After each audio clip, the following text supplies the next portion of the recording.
Hello viewers, আপনাদের সবাইকে brothers ডাক ফার্ম এর পক্ষ থেকে আর একটা ভিডিওতে সবাইকে স্বাগতম জানিয়ে শুরু করছি। তো দেখেন হাঁসগুলোকে খাবার দিচ্ছে। তো সকাল সকাল হাঁসগুলোকে ছেড়ে গেলো। মেন টপিক হলো হাঁসগুলোকে খাবার দেওয়া। তো খাবার দেওয়ার পরে খাবার মাখানো হচ্ছে, মানে হালকা জল দিয়ে খাবারটা মাখায় দিতে হয়, তাহলে হাঁসে খাইতে পারে। শুকনা খাবারও হাঁসে খায়, কিন্তু শুকনা খাবার হাঁসের খাওয়াইলে হাঁসের খাইতে সমস্যা হয়।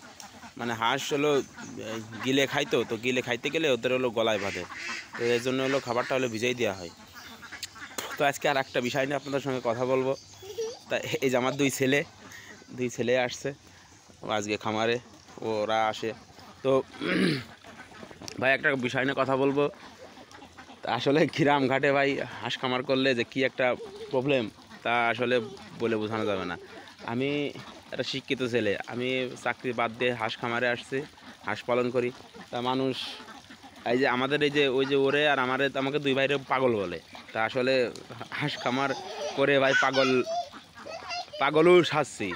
তা এখান থেকে যে ভালো একটা অ্যামাউন্ট আমরা ইনকাম করি, তারপরেও কিন্তু মানুষ কথা বলে ও 2 দিন দিবে, 2 দিন টাকা ইনকাম করবে, পরে আর দিবে না। মানে এই হাঁস নিয়ে যে একটা ভ্রান্ত ধারণা লোকের ভিতর, আসলে সেগুলো বলে বোঝানো যায় না।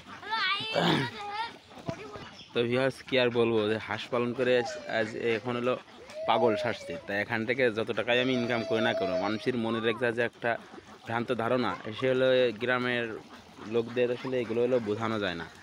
যে আসলে কী দিয়ে আমি এখান থেকে যদি অনেক টাকাও ইনকাম করি, তারপরেও তাদের বিশ্বাস আসলে বিশ্বাসযোগ্য না। তারা বিশ্বাস করতে চায় না যে আসলে এখান থেকে ও কী করবে। মানে চাকরি ছেড়ে দিয়ে এসে আমি হাঁসের খামার করছি। তো এই নিয়ে অনেক প্রবলেম। তো যে যাই বলুক ভাই, আসলে মানুষের কথায় কান দিলে তো আর কোনো কিছু চলবে না। মানুষ তো আর আমারে খাইতে দেয় না। তো মানুষের কথা চিন্তা করে যদি আমি বসে থাকি, কিংবা এইগুলো নিয়ে যদি বাদ দিই, তাইলে কিন্তু এখান থেকে ভালো একটা অ্যামাউন্ট আমি আর্ন করতে পারবো না। তো যে যাই বলুক ভাই, ওটা তাদের ব্যক্তিগত ব্যাপার। পাগল বলতেই পারে, ও নিয়ে মনে খারাপ করারও কোনো কিছু নেই। তো চলেন, এই যে হাঁসগুলোকে খাবার দেওয়া হয়েছে, খাবার খাইতেছে আসে। আর একটা বিষয় দেখেন ভাই, এই যে পুকুরের কিন্তু পানি কিন্তু অনেক কম হয়ে গেছে। মানে পানি এখন টানা ধরছে, পানি কিন্তু এখন শুকায় যাইতেছে। তো আমার কিছু কিছু মাছ আর কি মারা যাইতেছে। তো ইমার্জেন্সি এখানে পানি দেওয়া লাগবে। হাঁসেরও সমস্যা হইতেছে। তো ভাই আমার হাঁসেরও প্রচুর পরিমাণে সমস্যা হইতেছে, আমার মাছগুলোও মারা যাইতেছে। তো এখানে অবশ্যই পানি দেওয়ার খুব দরকার। পানি না দিলে অবশ্য হাঁসের প্রচুর পরিমাণ সমস্যা। দেখেন এখানে কিন্তু পার কিন্তু জিগে গেছে। তো এখানতে এমতো অবস্থায় যদি এখানে পানি না দেওয়া হয়, তাহলে কিন্তু হাঁসেরও প্রবলেম হবে, এবং আমার মাছও কিন্তু প্রচুর পরিমাণে মারা যাইতেছে। তো এখানে পানির ব্যবস্থা করা লাগবে ইমার্জেন্সি। তো চলেন এখন ডিমের পার্সেন্টেজ কী দেখি এরকম। আজকে ডিম উঠাই আসি। তুমি দাঁড়ায় থাকো, তুমি দাঁড়ায় থাকো, তুমি দাঁড়ায় থাকো, তুমি দাঁড়ায় থাকো, তুমি 2 দিন দাঁড়ায় থাকো। ও চলে আসবে না যে, বাবা দাঁড়ায় থাকো, চাদর দিকে দাও। তো চলেন ঘরের ভিতর প্রবেশ করি।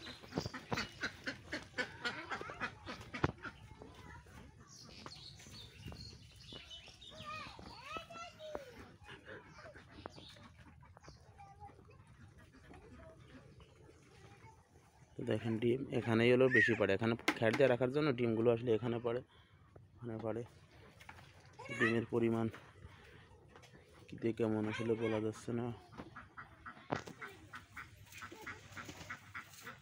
তো ভাই মানুষের কথায় কান দিলে আসলে কোনো কিছু হয় না।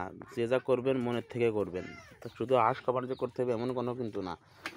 যেই যা করেন না কেন আসলে মন দিয়ে করবেন, আর লোকের কথায় কান দেবেন না। লোকের কথায় কান দিলে আসলে কোনো কিছু হবে না।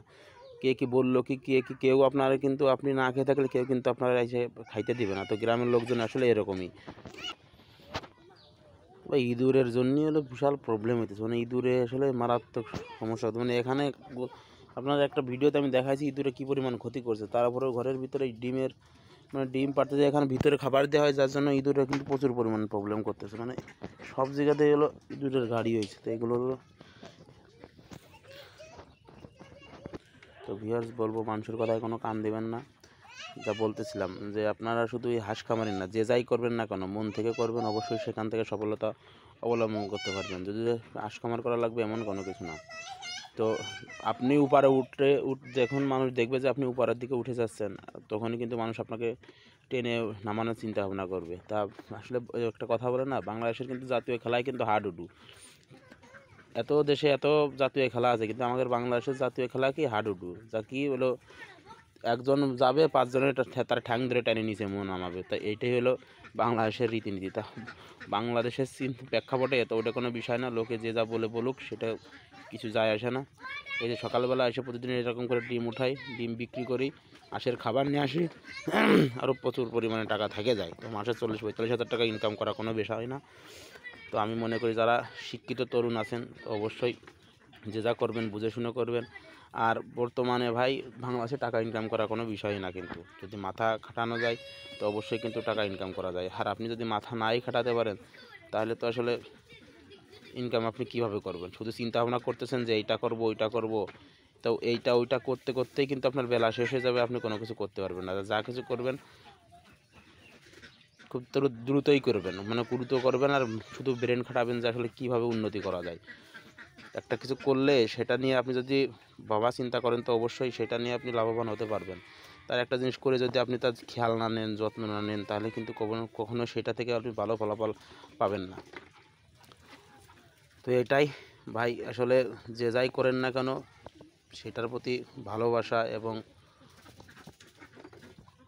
স্নেহ মায়া মমতা দিয়ে জিনিসগুলো পালিত করবেন।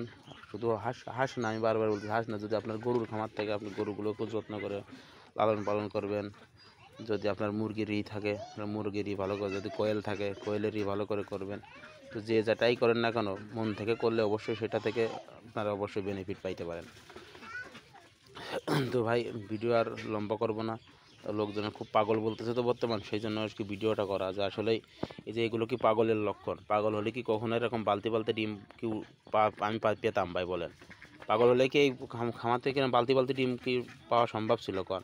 তাহলে তো ওই জায়গায় 5 লাখটা লস করতাম, লস করে হইলো কাইন্দে পড়তাম, তাহলে লোকের নয় পাগল বলতে পারত। তো দেখেন কী পরিমাণ ডিম, বালতি একটা ভরে গেছে, ওই যে ডিম এখনও কিন্তু পড়ে রয়েছে। তাই বালতি যখন হলো ভরে যায় তো সেখানে পাগলের কোনো আসে না। কিন্তু পাগল হলে কি ওই যে ওই ছেলে কি পাগল হলে কি ডিম এরকম করে কাউন্ট করে উঠাইতে পারতো? পাগল কোনোদিন ডিম উঠাইতে পারে কন?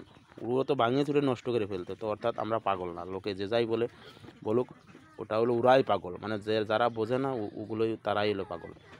তো ভিডিও আর লম্বা করবো না ভাই, সবাই ভালো থাকেন আর আমার জন্য দোয়া করবেন। আপনাদের জন্যই দিন দিন আমার উন্নতি হইতেছে। তো সবাইকে ভালোবাসা জানিয়ে ভিডিও শেষ করতেছি। সবাই ভালো থাকবেন।